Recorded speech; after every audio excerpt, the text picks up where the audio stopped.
only one or two ways to draw. There's actually probably a million ways to draw. The last one I'm going to show you with this tutorial is the line trace or image trace. So going back to my background, I'm going to hide my paintbrush layer here. We already have this layer, which is essentially the same thing as our background. We made a copy of it.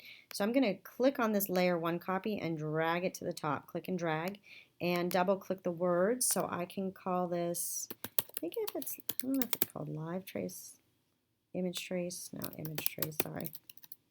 Image trace. Okay, so this is still locked, this layer, not to get confused, but this layer is not. So I'm going to select this. Notice it's got a big X in it. That means it's an image, a photograph placed.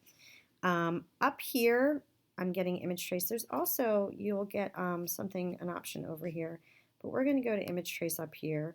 I'm just going to do black and white logo. And what that's going to do is automatically find the outlines. If you have a really nice clean line illustration, this is probably the best, quickest way.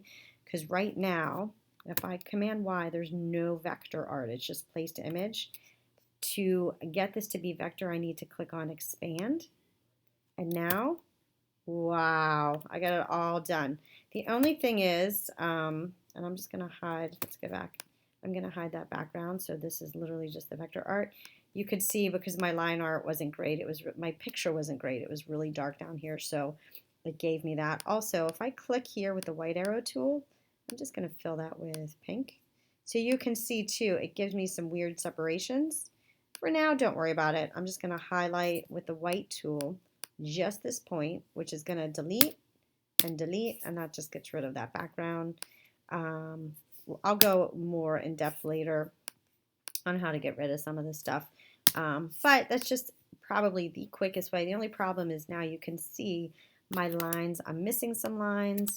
It's not very clean. If I select just this line, I'm going to zoom in a little bit.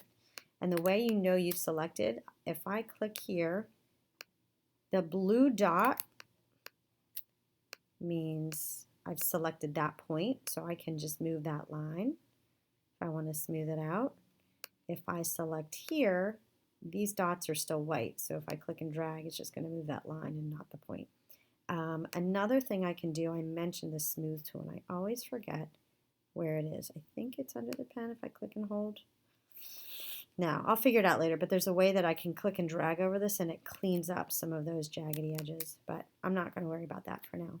This, I want you, again, Command S is save, and we are done.